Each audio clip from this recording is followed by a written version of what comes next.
All right, ladies and gentlemen, welcome to another episode of the Tesla Motors Club podcast. We are live. That's no jive. I'm Mark. I'm Lewis. And I'm Mike. And we got a lot of topics today. Some of the topics we'll talk about is Tesla opening superchargers in all EVs in the UK. For all EVs in the UK. Does that hurt or does it help Tesla? We don't know.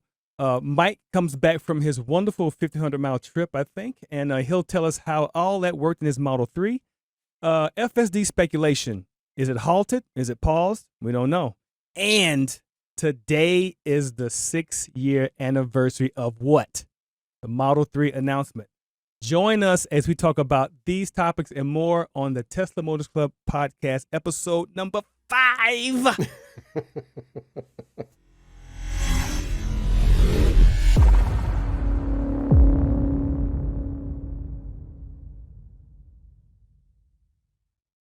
All right, gentlemen, Mike, Lewis, look, y'all my bros from another mother. I'm telling you, you look fantastic. Mike just got back from his wonderful trip. I cannot wait to hear it. So let's just jump into it. Mike, tell us, how did it go, man? I'm here. I survived. You survived. The Model 3 survived. So it's kind of funny. This was something I've been wanting to do for a while, this particular road trip. I went from Southern California to Tucson to the Titan Missile Museum, which is 20 miles or so outside of town, and then headed back up the state into hit Sedona, then Flagstaff, then cut across to Kingman, Route 66, and then back into Orange County. And so it's just a tad under 1,500 miles.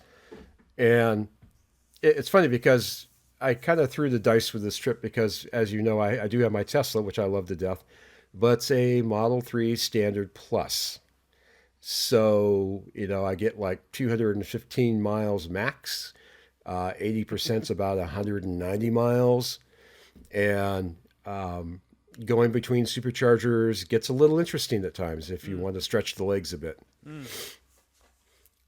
So, what would you like to hear about first? So what I want to hear about, because we know that the trip was cool because it was a Tesla. And let's just keep it real. Of course. So we know it was all that in the back. And you also subscribed to FSD, right? Specifically for this trip, I right? went ahead and subscribed on the monthly. Now tell our viewers, what are your thoughts about FSD before you got it? And if it wasn't a subscription, would you have gotten it when you ordered the Tesla to begin with? Let's start with that. The first answer is no. At 12,000, 10,000, no, wouldn't have done it for a variety of reasons. But at $199 for a month, I'm willing to kind of, throw the money in the pot and see how it behaves. And my opinion has evolved after driving 1,500 miles with it. I enjoy it. It's got some rough spots, to be very clear about this. It's got some rough edges to it.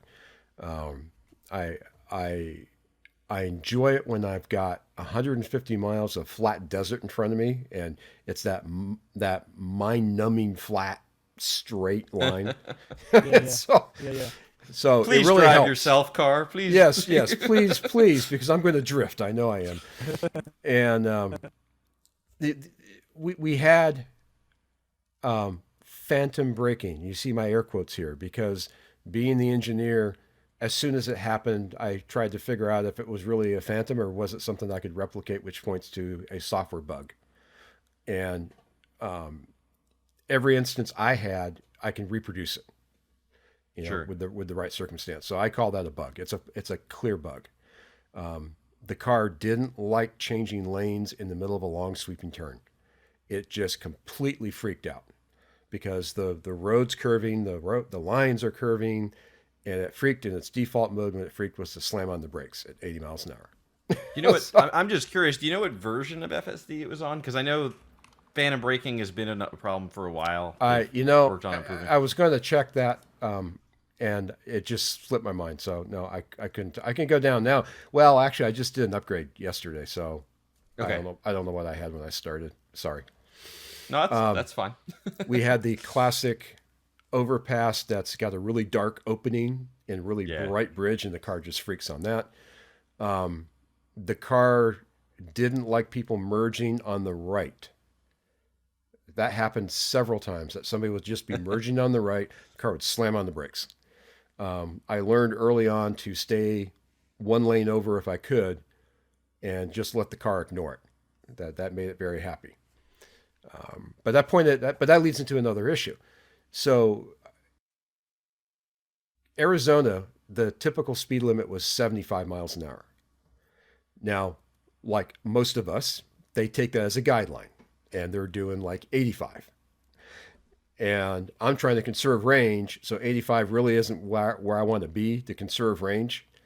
So I was forced to be in the far right lane sometimes to try to keep the battery going, and other times I could move over. So I'm trying to do this dance of FSD freaking out because someone's merging. Do I want to conserve battery? Sometimes I just took FSD off completely and said, no, I'm just going to drive it. It's easier that way. Yeah. Right. So yeah, I mean, that's going to be. So it was not FSD Beta. It was the FSD. It's production. It's production. What they call production. Right. So yeah, cool. How about the? Now, go ahead, Mark. So the FSD has me because I know how Mike was kind of hesitant about FSD. So when you were traveling, you got into some snowy areas, right? I did. Flagstaff was 36 degrees and snowing. Did you use FSD anytime through that? I did. There's a pass leading up into Flagstaff that's twisty turnies, and I let FSD take me through that. It was perfectly fine. Didn't seem to care about the snow. Didn't have any issues with braking or acceleration, even though it's a rear-wheel drive. So that was very good, actually. Cool. So what I want to know is first off, what was the scariest thing? And then what was the best thing out of the whole trip? And don't say, well, my wife. I know your wife is probably amazing. She didn't go. But she didn't go. She didn't? No. This was did you? So this was my youngest daughter. She's 14, and we had done a road trip to Utah that was maybe 4 or 5 years ago, and she was young enough where she doesn't remember very much of it, and she was very sad because she didn't. And her sisters would talk about the trip, and she always felt kind of left out. And so she's also the budding engineer of the family. So I mentioned to her that there's this missile silo museum, just outside of Tucson, and oh, that's our glass blowing. We actually did glass blowing in Sedona. Speaking of engineering, and really cool. She perked up when she heard about the missile. She perked up. Can we go? Can we go? Can we go? So it was her and I. The road trip recreated a route that my dad took me on when I was about 14, very long time ago. And we hit some of the same stops, like Sedona, for example. I was in Sedona when I was 14, and so now it's her turn. So, scary. Scary was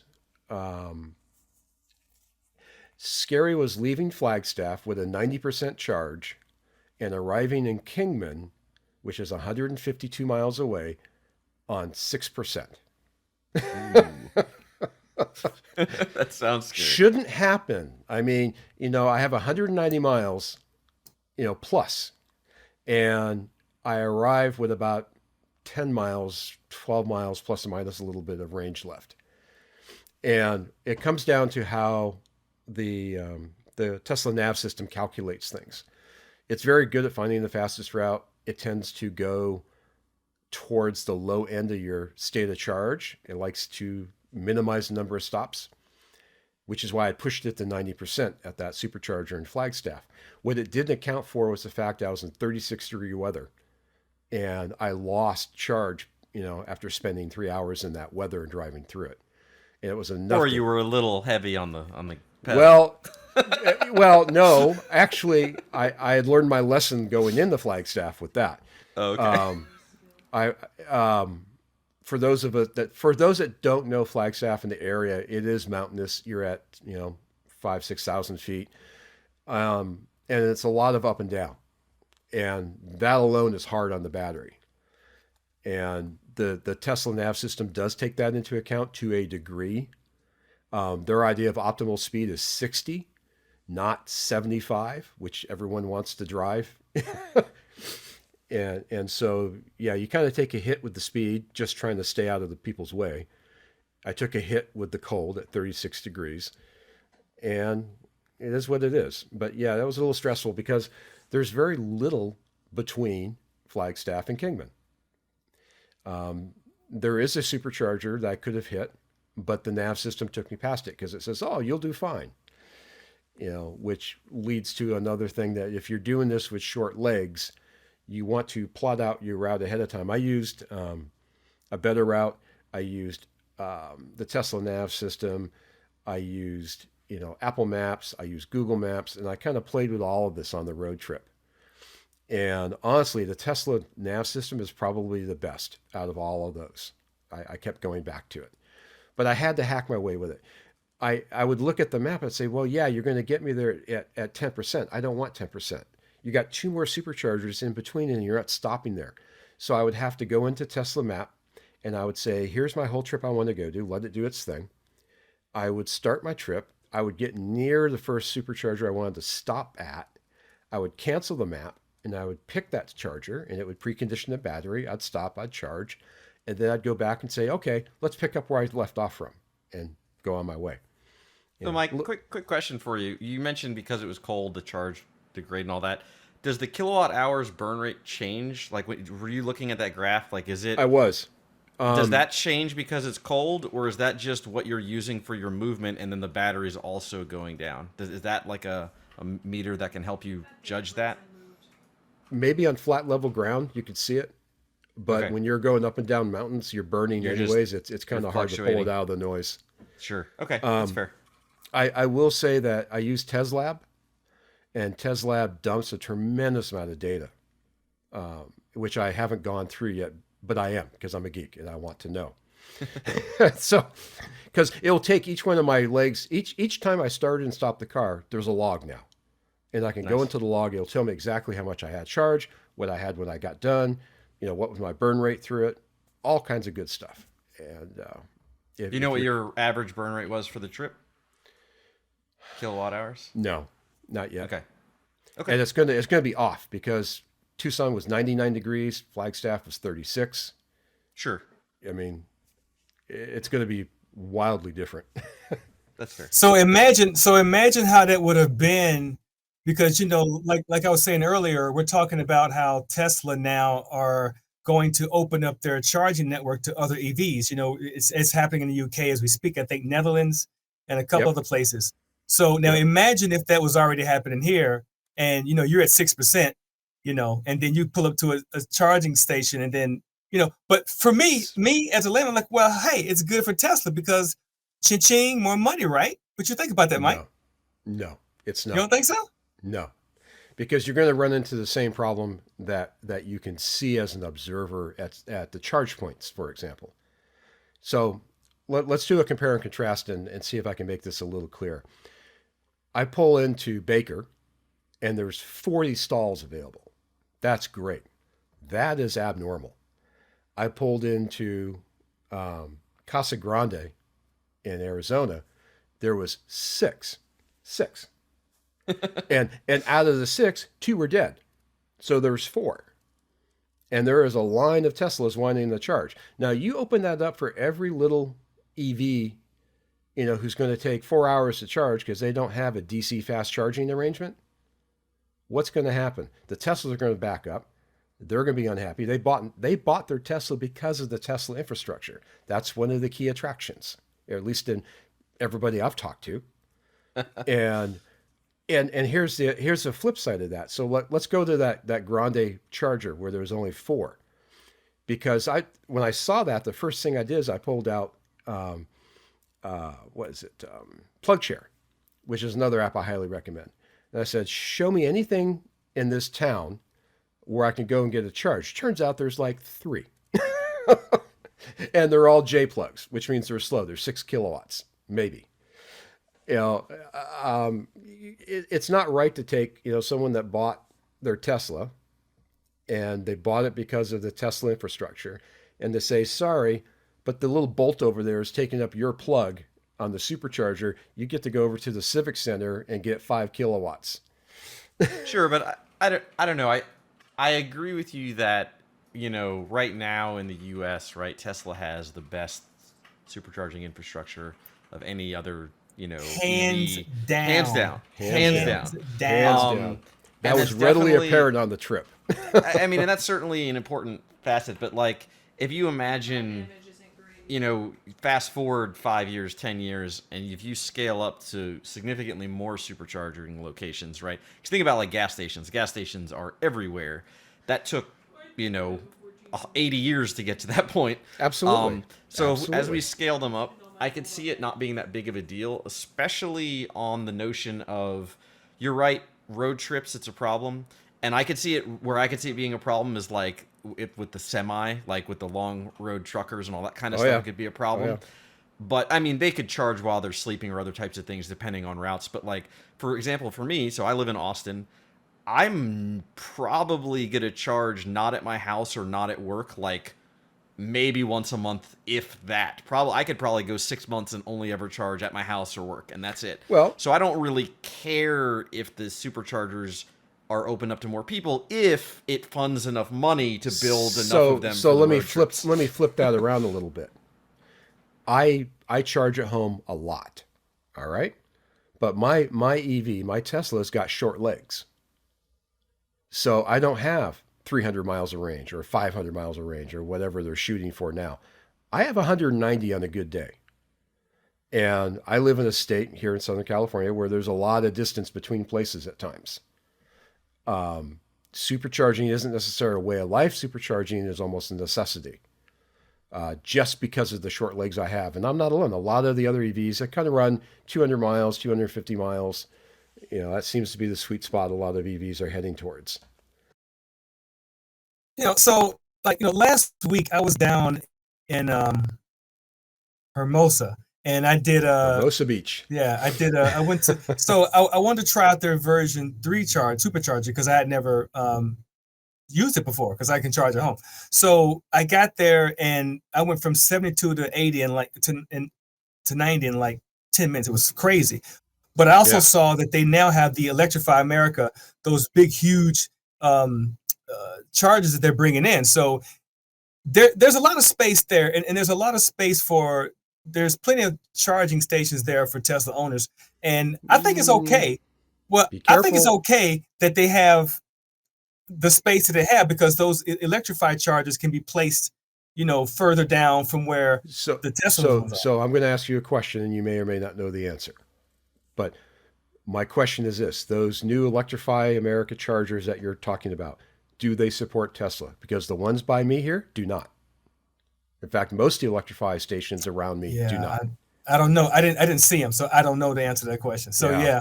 So that's you got to kind of think about some of the details going on here. Charging is complicated. I mean, Tesla makes it really easy. I mean, and this was great. I mean, I would pull into a supercharger at 11 at night. I would literally pull in, back in, whatever. Some were drive through, some were back in. Unhook it, plug it in, and that's all I had to do. No credit card swipe, no PIN codes, nothing.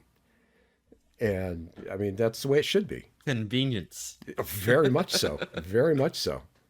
Yeah. So okay. Well, I get it. I mean, I get it. But from Tesla's point of view, they're like, look, how much mad cash can we make from these jokers who got these new EVs coming in? I don't think that's why they're doing it. Why not? So what's I think it's preemptive on Tesla's part to avoid being told by the government how to do it. Because the government's all about standards. Yeah, I put my tinfoil hat on for this part. No. This That's is my business. job. That's This is my business. job. Okay. You got Tesla with a very elegant design that they brought to the market that they never really shared with anybody. It's like the Betamax of EVs. Technically superior, but they wouldn't give it to anybody else to use. So guess what happened? Betamax lost.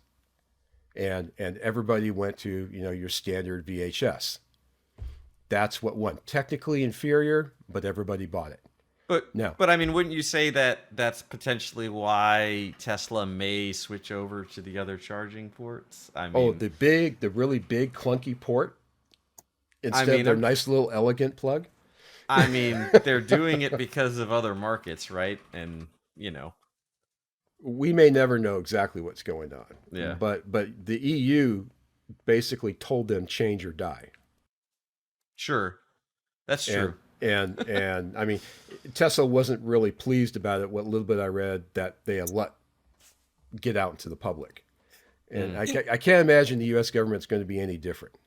I can see, I can see your point, Mike, because with their FSD, like the one thing I thought was cool with the FSD Beta when I had on my old Tesla was that the car would creep out, Yeah, and kind would of look around. Yeah. But the government's like, whoa, Yeah, we don't want you doing that. Can't And do so that. was like, so Tesla comply, and then the whole safety app thing, how there was a little loophole that you could do to reset certain things, and then they got patched. So I see what you're saying, and that Tesla want to make sure, like, okay, let's just go ahead and just make these things, these changes they're before. in business to sell cars. I mean, that's Yeah.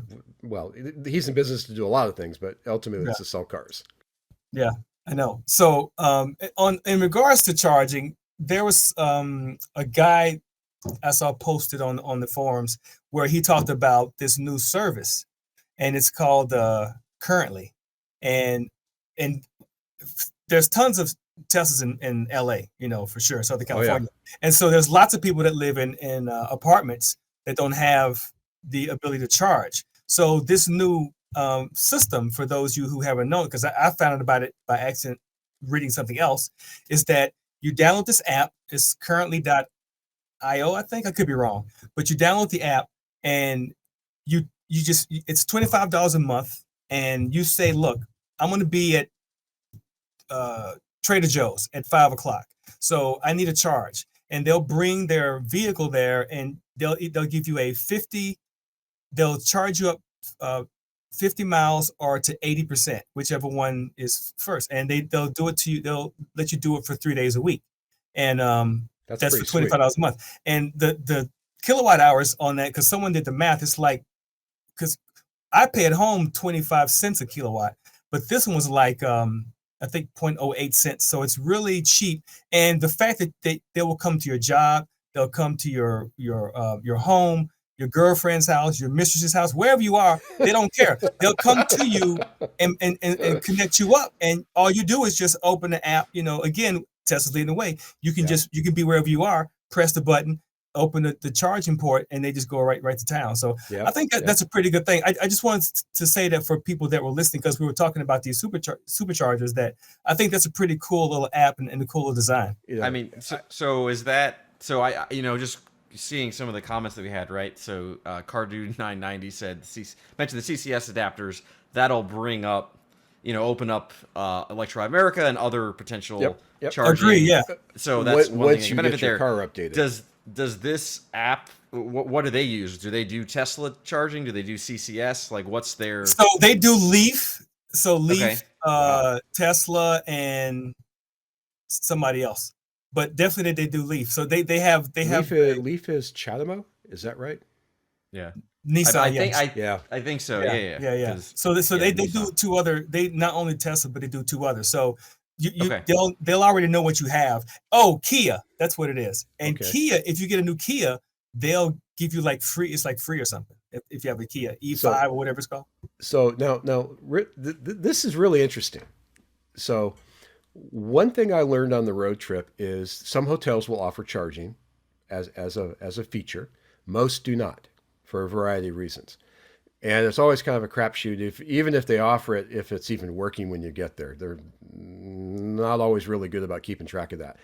But if I could subscribe to a service like you're talking about, say, hey, I'm going to be at such and such hotel on such and such day, bring your little charger widget by and give me a juice up. That'd be awesome. I'd be all over that for a road trip. That'd be great. Yeah. I think they're based in some other part of the country, but they're popping up in different parts of the country. I think it's a great idea. I don't know why someone hadn't thought about this before, and why Tesla haven't thought about it. Like maybe they're, why not have a Ranger that would have, this kind of capability on the Ranger truck to come out and do it. I think it's a neat idea and like an interesting technology, but I wouldn't it really needs to be considered as like not the standard way you do it, because just thinking from like the inefficiency, right? Every time you put power from the grid into a battery, there's Right, loss, you lose a there's little. inefficiency. Yep, So yep. to just say I'm going to take power from the grid, even if it's solar and clean energy, I'm going to put it into a battery, and then I'm going to discharge it from that battery and put it into another battery. Now you've got batteries over time, they're degrading, so there's going to be a lot of additional batteries used. There's going to be loss each way, so the cost can't possibly remain economical long term. I mean, maybe, I don't know if they got to a certain scale, but I think it's a great idea as like an emergency. I could see it being like tow trucks or others, right? Like, oh, we've got an EV that needs a charge, it's stuck on the freeway, go out there, charge them up. Like, I think that is fantastic. Do I think that you should be like, this is my only way or primary way that I charge? I don't know. Well, Well, I mean, some folks don't have that luxury, especially here in LA. There's more apartments than anything out here in LA, and a lot of people are, because of the tax credits, a lot of people are piling on getting these EVs, and so they don't have the luxury of being close to a supercharger, being able to charge at their job, for example. So, Not getting tax credits on Tesla anymore. yeah. I know, I saw that. I know. That But hurt. yeah. Well, I got mine when I got my first one, but I tried to do it this year, and they're like, "No, bro, don't even try. You already did it." So when I bought mine, my poor wife, I kept getting these different rebates. I ended up with like 3 different rebates on the car when I bought it. And she goes, "How are you doing this?" And I said, "I'm just kind of digging around, finding offers here and there, yeah. It was a different way a couple years ago. Speaking of gentlemen, Oh, do you know what today is? It's not my birthday. So It's our first live podcast. it is our first live podcast. Okay, that's true. But I don't think that's true. what he's talking about, Lewis. That's I think something- he's got something else in mind. So somebody's watching like, yeah, bro, I already know. Someone's already saying it, but this is this day, the 31st, today is the 6th anniversary of when the Tesla Model 3 was revealed and announced. Okay. Oh man. I mean, come on, man. I mean, it's like the space shuttle launch, when Sesame Street came on. I mean, That's so where last you century. SpaceX launch. That's the impressive. I'm just kidding. I'm teasing. Okay. But my point is that everybody knew, all us Tesla geeks. Sure. We knew where we were, what we were doing when that happened. Some of us were in line taking photographs. James, I was doing that. Some of the cats, were also in line doing things. So myself, I was actually working, and 2 guys who he's a lighting guy and he's a camera guy, and they did their reservation, so they were like talking about it, and I was like, man, this is going to be cool. I hadn't, to be honest, at that time, I didn't know what Tesla exactly was, but I mean, I heard about it. I heard about the Roadster. I didn't really hear about the Model 3 until they came in. Oh man, we got the. So from that point, I was like, wow. And then the self-driving part of it, and all the safety features, the whole glass. Doug on the Tesla Motors Club YouTube channel, he has a video where he was in the back seat. He's in the back seat, like, I'm pretty cool because I can do these reveals. So he's in the back seat talking to the guy, and it was cool for me to look at how the car, the subtleties of the exterior looked a little different than what it ended up being. The Uber teens were there, but the ones we have now are slightly different. Yeah. The trunk opened up differently. But it was fun. The guy actually sped off. They got on the street and they sped off that, and Doug was like, "Whoa!"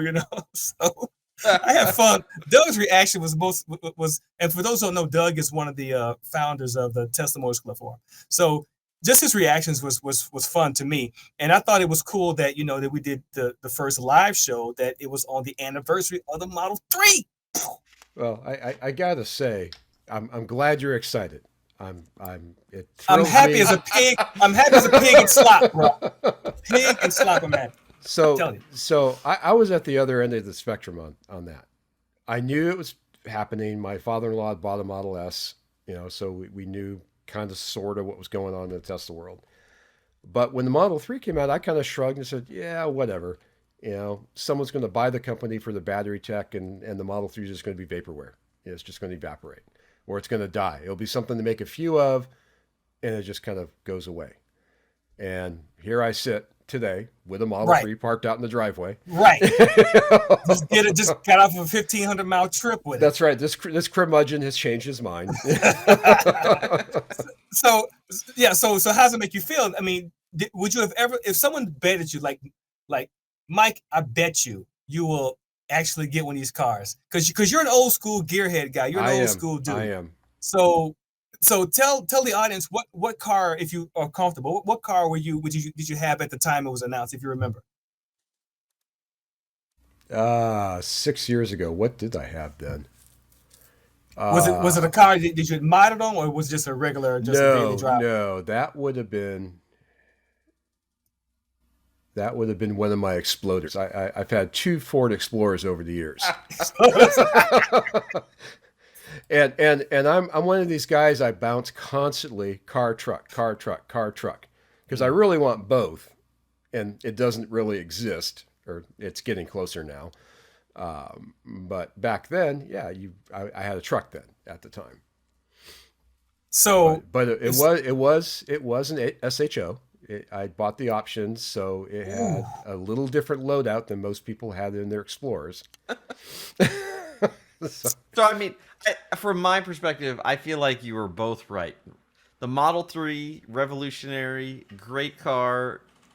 Tesla, obviously a huge success, right? They had on like day one pre-orders over 100,000. Oh yeah. By the end of the month, they were like 133,000. Yeah. Yeah. I really they were didn't like think they could deliver. I really However, didn't think. It doesn't cost $35,000. So I would argue, to Mike's point, he didn't think it would happen. Well, it sort of happened. Yeah. I can tell I didn't pay $35,000 for the one in my driveway. So. For sure.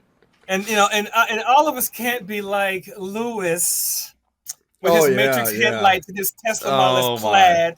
Oh, by the way, not here yet. Right, but it's coming. So it's coming. So you took it off of reserve. So you're like, whatever. This is it. I'm waiting for this. Is it? This is it. Unless they give me an old VIN or something, which I'll refuse. I was going to say, have they assigned the VIN yet? So I've had 2 VIN assignments in the past, and I've rejected both. Like the first was when I first found out about the new upgrades. So I was like, no, I don't want that, and I put it on pause. The second one was after the new headlights were shipping, but they gave me an old VIN, and I said, no, I don't want that. Now I'm off hold. I'm slated for an actual new built car, and they're playing the EDD dance of when are you gonna get it? Because of end of quarter, for those of you, this is all information on TMC in the delivery threads. When they get close to end of quarter, they tend to freeze updating EDDs for estimated delivery dates. So right now, because this is the end of the quarter, they're not updating anymore. So next week, I'm hoping they bump my number a little bit, and I get a VIN. What's your range? Yeah, if you remember, what's the range? It was originally, it was crazy. Originally, they gave, like 2 weeks ago, it was like September to November, and then, August to November. And then now it is May to June. So it's literally like May 4th. Tightened up quite a bit. So yeah, so it's tightened up. I'm actually expecting to get it in April. So I think I will get it in April, just based on how it's happened in the past. They always, with the Plaids, they do these crazy long ones and they reel it in, but we'll see what happens. Our next live podcast is going to be from his car. I don't know about that. Exactly. And we get to come down there because get the Plaid and experience the speed in the Plaid. Now my Model 3, my performance, I put my foot in the tank and it'll go. Joker will go. It goes. It goes. But a Plaid. But you are both welcome to come down. Yeah. Okay. You hear him, Mike. He says this now, and everybody I heard it. Texas ain't nothing but down the street, bro. I will come down. So did you are getting the beta, right? You got FSD? Sorry, not beta, but you got FSD. I got FSD, correct. Now, did you pay for it, or are you going to subscribe to it? Did you? I'm paying for it. Okay, so yeah, he's Mr. Fancy Pants there. I'm committed. I mean, come on. So what are your thoughts, Lewis, on the beta? You know, because when I had my first Tesla, my Model 3, I got in the beta in November, and it was great. It had some bumps and up and downs. You know, I told you guys in a previous podcast how I would use it a lot extensively in Hollywood because there's so many tourists down there. People get in the middle of the street to take pictures of things, and so the car actually, you know, it would slow down, it would get around, you know, but it had problems in the turning lane trying to make a left-hand turn. It would like itch out, and then the steering wheel would do this, like, you know, I'm getting there. I know that shake. I remember You know, that shake. you know, it's cute. You know, it's cute, but it had its ups and downs. But overall, I loved FSD Beta. Sadly, it doesn't transfer to my new car, and there's no way I can maintain a 99 or whatever it is to be able to get it this time around. So, but that said, we've heard rumors that Canada is coming online with FSD Beta, and they're thinking of maybe opening it up at some point, which is still indefinite. So, what do you think? What are your thoughts, Louis, about the FSD Beta? Do you think you think Tesla, like, you know, we're it, or do you think they're going to kind of, you know, open it back up? So I think with this version, it doesn't look like they're adding anybody else right now in the U.S. It does look like maybe some Canada rollouts happening. The funny thing is there's a lot of debate on, you know, I saw on TMC there's a whole thread there, you can see it there, excellent. There's a thread and there's debate on, you know, is it because, you know, NHTSA or whatever, the U.S. government is basically saying you can't roll it out anymore? Is it because Tesla's deciding to do it? Is it because there's too many problems and it's not working well? Yada, yada, yada. All speculation at this point. I'm personally of the opinion that it is Tesla's call. I don't think the government's halting it from going out. I think it's Tesla's decided to do that. You don't think they're under pressure? I mean, there's definitely there's definitely the reason the beta program exists is because there's pressure from a public company and a pioneer in the technology to not kill somebody and then get a huge problem, right? Like, they need to do it as safely as they can. And when it comes to, like, you know, startups and tech, Tesla's not a startup anymore, but it's a tech company. When it comes to tech companies, there's a certain amount of, you know, move fast, break things, right? Fail fast, those types of things. Yeah. So it's definitely a scenario of Tesla's pushing the envelope, but they're also they know that people's lives are at stake. There's real ramifications if it goes, you know, things go poorly. So they're not going to go too crazy. So my opinion is, just knowing how software generally works versus machine learning software and what they're doing, what I think is they actually have a certain threshold of cars out there that are gathering data on the newest beta versions, and other folks that have beta are frozen at some older versions. And that's where the complaint is, that some folks are waiting to get beta. Right. They have 99s. They're not getting in. Yeah. And then there's people that are in, but they're not getting the latest one. They're a version or two behind. And generally speaking, when you're doing machine learning models, there's a common technique where you basically run models in parallel and you gather the data, and then you look at the analysis between them. Yeah. And because it's not as clean cut as, you know, flip a switch and it's just better, right? Like, as the models are trained, sometimes they'll do better in some areas, they'll do worse in other areas. So it's not a black and white, like, it's just a better model. So Lewis, riddle me this. What and I want your opinion on this particular thing. We know that Tesla started with one way of looking at the world with radar and, you know, other technology. I miss radar, by the way. Right. Now they've gone to cameras and it's all optical.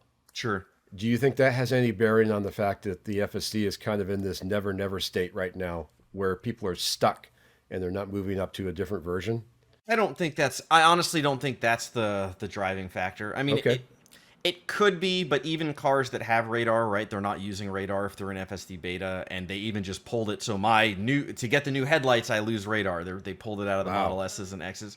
But I don't see it being a real problem. I mean, the reason it's a problem right now is because they were limiting some of the functionality, right? Like the top speed on cruise control when you have it self-driving is slower. You know, I saw that. I saw on the road trip and back to that 75 mile an hour limit in Arizona, when I was trying to thumb roll it up to like 80 or so, and it was barking saying, nope, can't do it when you're in full drive. Wow. Right, Danger, danger. and some of that has to do with they're waiting for the technology to be to where they're confident in it.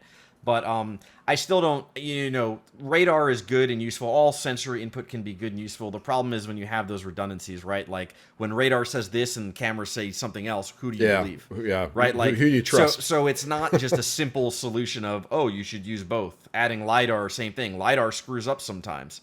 Who do you believe? So on my Model 3 in snow, it did perfectly fine. I wonder how cameras do when you've got, snow falling down and obscuring its vision. I mean, how do human drivers do, right? Like generally speaking, Generally when your do pretty visibility bad. is lowered, you slow down. You don't drive as fast. You do I think the cars are realistically going to have to do those types of things with self-driving. You're not going to cruise control at 80 while it's Not in snowing snow, or heavy yeah. rain, right? Like even rain, you're not going to. It doesn't have the visibility. So I think that's all future to come, where it'll auto slow down. It'll probably Oh. determine what it thinks a safe speed is. It's certainly a good lesson for us as a human of how well we process information without thinking Right. about it versus trying to recreate that process on a car or any other machine Absolutely. for that matter. Yeah. There's I'm gonna get your comment about this, Louis. So there's a cat on the thread you mentioned, the Beta Halts expansion. His name is THMAUB, the mob. And so he says, I don't think this is any sort of regulatory scrutiny. I think they simply have enough users enrolled in the US to gather as much data as they reasonably can. They expanded to Canada because they now need data to handle the intricacies of their country. Rolling it wider is probably viewed as a liability because if they are already saturated with data, that just gives more chances for cars to crash or do something that will give them negative press with little benefit. What do you think about that? I agree with him. I think he's pretty spot on. There, is more data better with machine learning? Usually, yeah. So one argument could be, well, they could get even more data, and is that necessarily bad? It's not. It's not necessarily bad, but if they have a sufficient amount of data that's coming in, I agree. You're adding more cars to it only increases the odds of there being a problem than helping them develop the next version. I think what will likely happen is, and because they've been improving rapidly, like when you look at people again reading posts on TMC, I don't have it yet, so I have not personally tested. But on TMC, there's lots of people that post detailed analysis. It sounds like the versions are getting significantly better as they come out. I would not be surprised if in a couple more versions they kind of push everybody up to some next like baseline going, okay, now it's good, and they'll probably repeat the process. I imagine this will be like a standard practice for Tesla for a while during FSD development.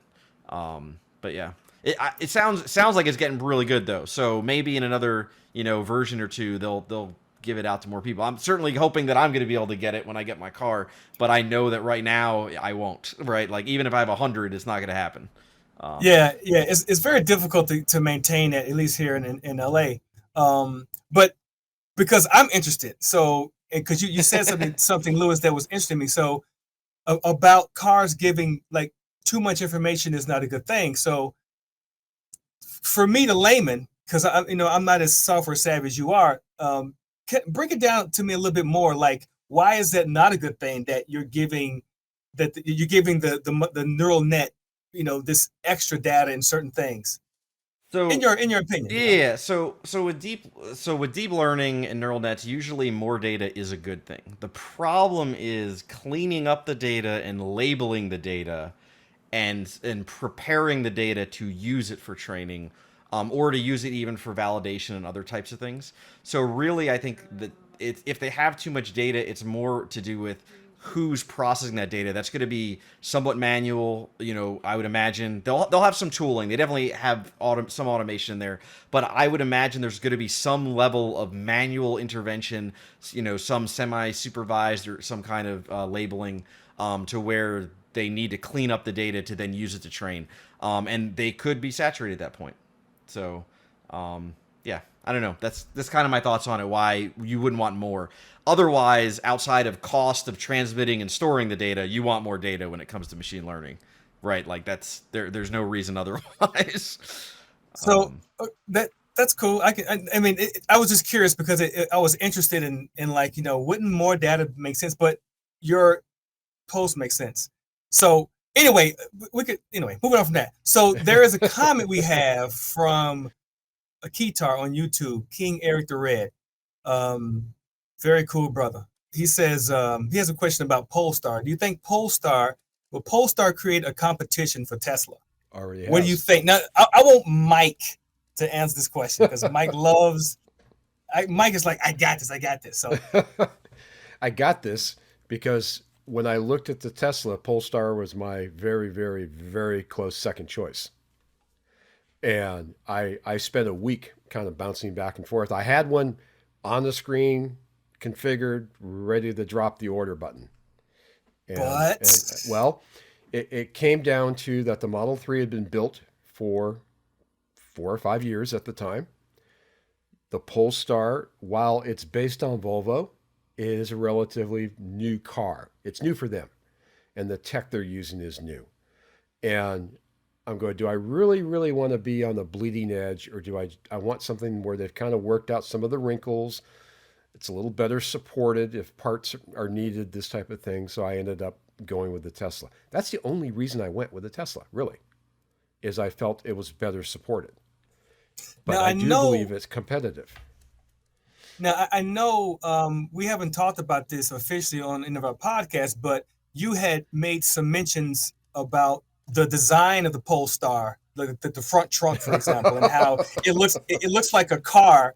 But they said, let's just put a battery in. Let's take all the car guts out, put a battery. Whereas the Model 3 looks like it was designed to be electric.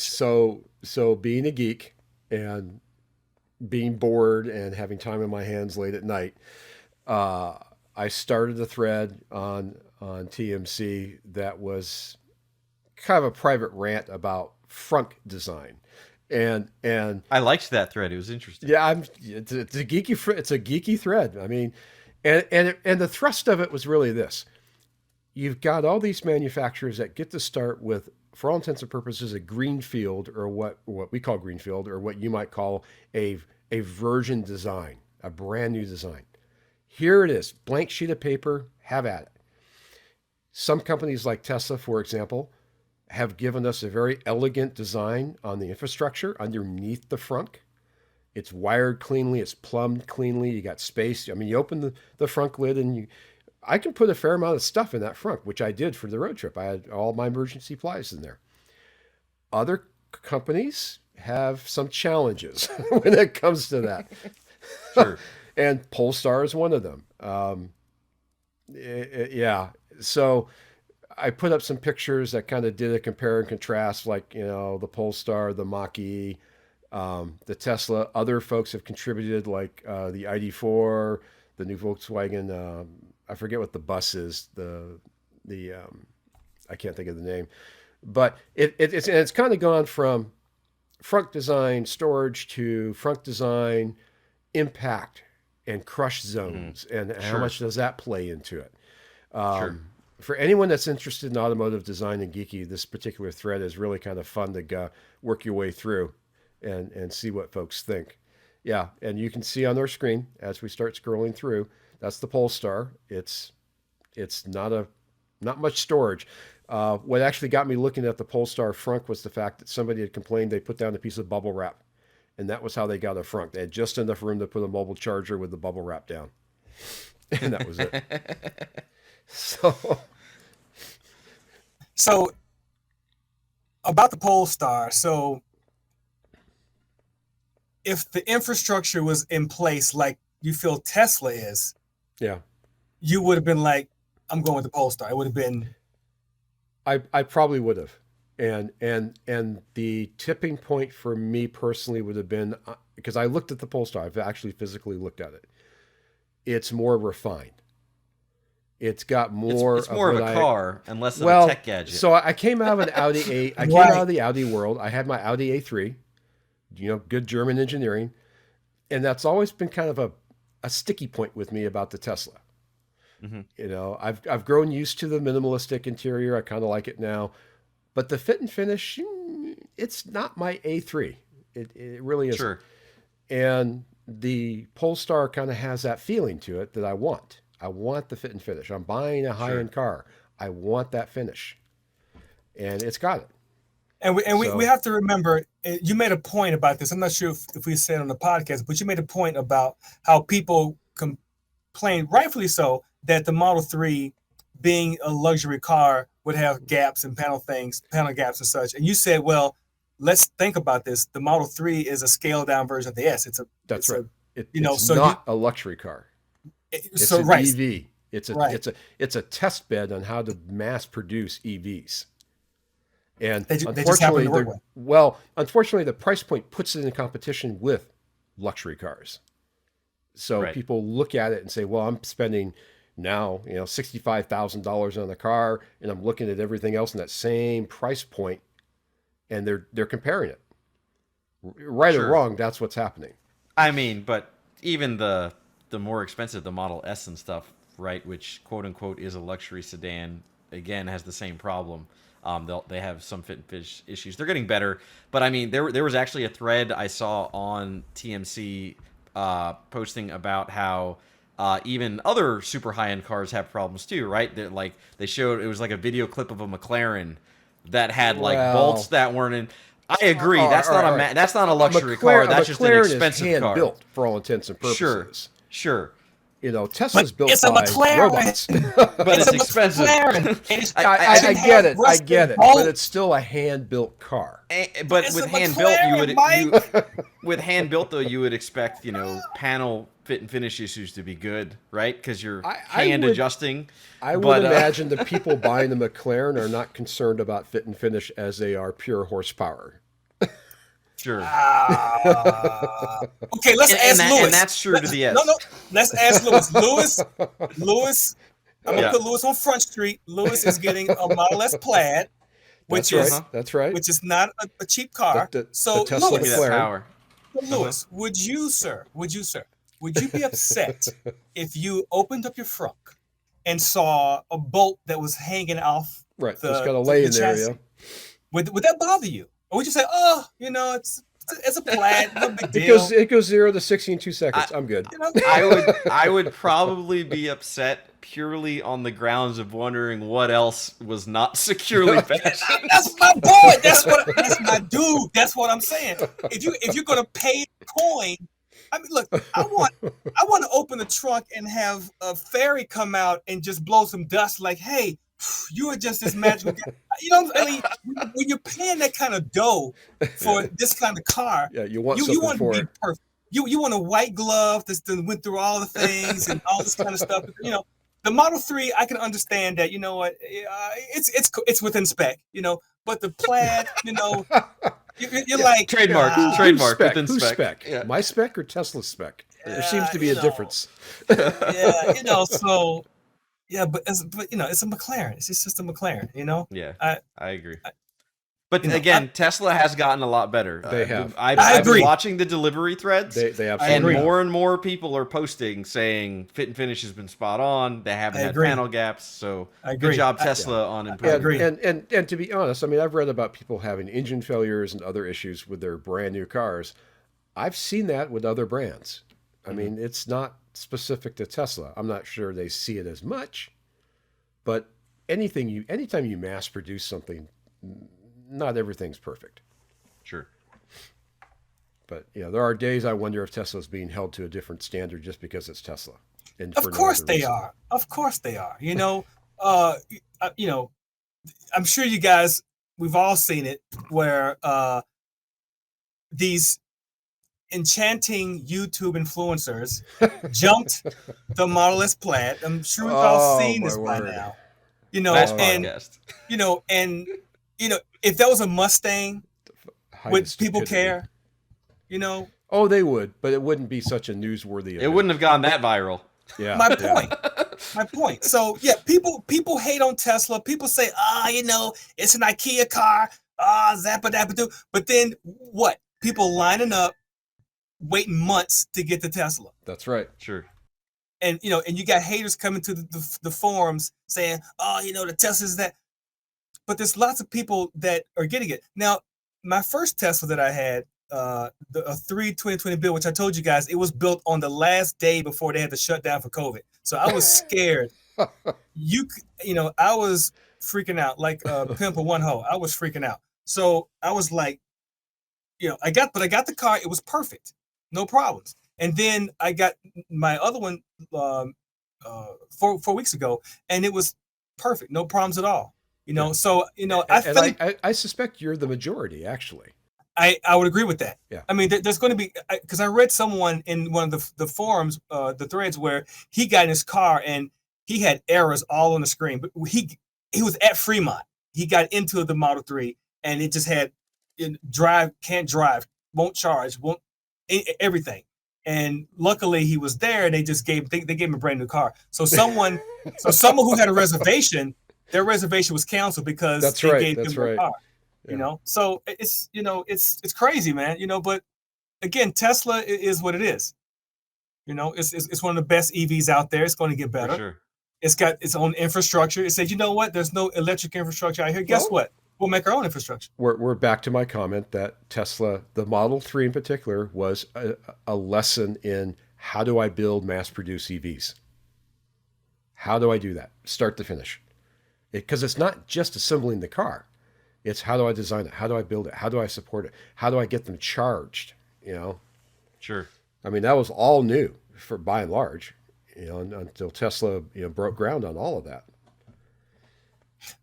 I got a question, Mike. So I know I'm all over the place. I got ADD, but because you're all on the Polestar bandwagon, like Polestar. So if you would have gotten the Polestar, if you would have gotten the Polestar, would you have modded it, done some modifications to it, or would you just leave it as is? Now, so that's a complicated question, and hence why I asked you.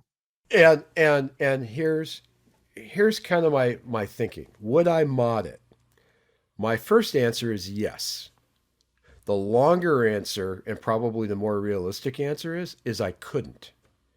And let's do the way back machine to our last podcast. And I talked about upgrading the sway bar. I added a sway bar to the back of my Tesla. Took 4 bolts on the chassis, 2 bolts on either side. Took me 15 minutes. Done. Wham bam. Take the Mach-E as an example, because I don't know the underpinnings of the Polestar, but I imagine it's probably not much different than the Mach-E. The Mach-E has a rear sway bar. However, they've mounted it on the front side of the frame, facing the front instead of the rear, and it's between the frame and the battery. You literally cannot see the top bolt that you'd have to undo with the battery in place. And I can't think of many people who are going to drop an entire battery out of their car to remove a sway bar. and the irony behind that is Ford is selling this car, this Mach-E, on the Mustang heritage of a pony car. It's a performance car.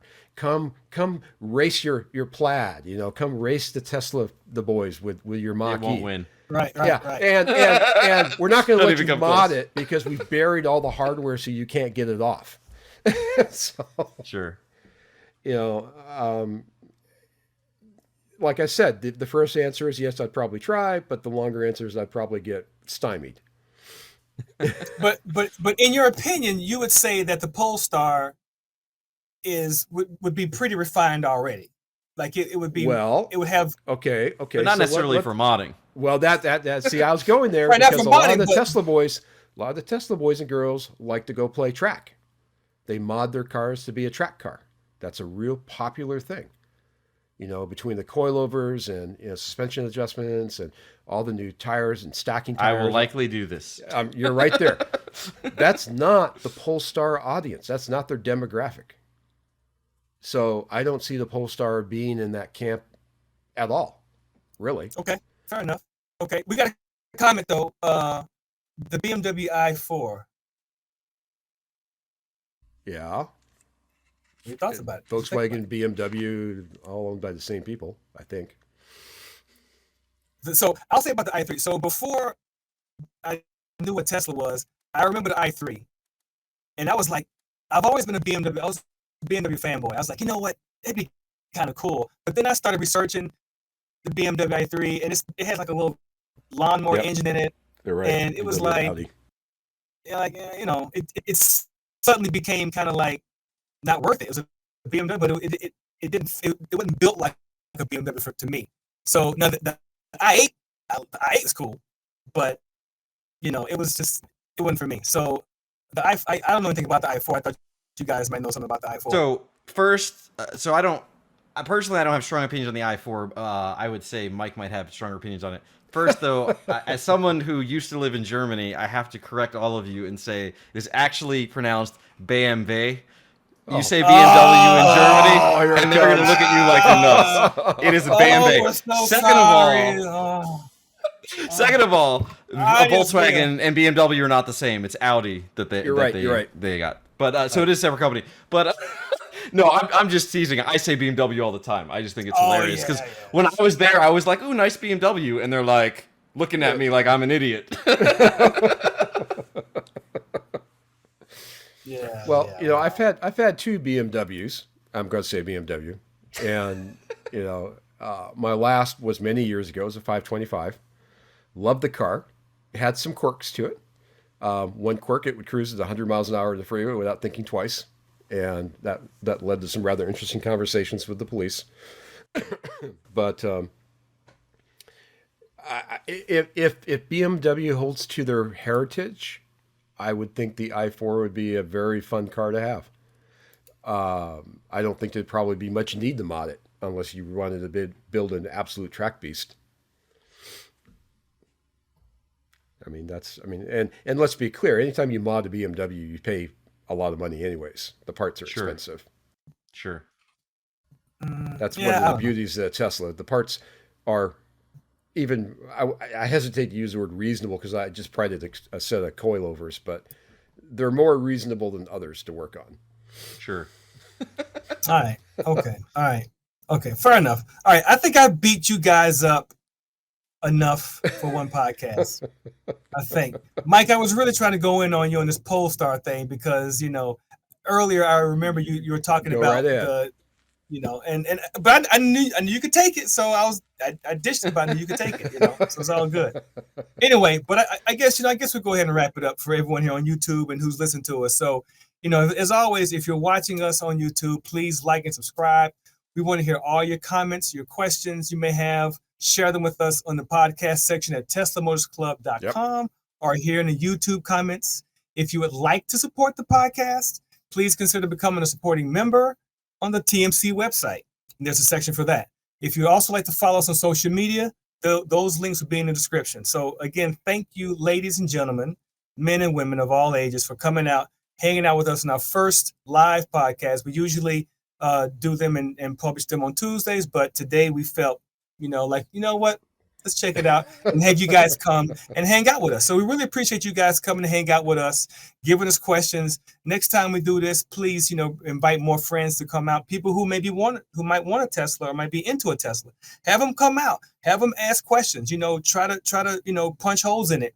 Lewis is fantastic at these things. Mike is an old school gearhead, and these guys know exactly what they're talking about. And I feel pretty comfortable, and I'm very honored to hang out with these guys. So definitely, thanks a lot, you guys, for coming out. We will end it today on podcast number 5. We're going to have number 6 coming up. Please keep up with us, and we'll talk to you guys soon. Later. Later. Later. Later.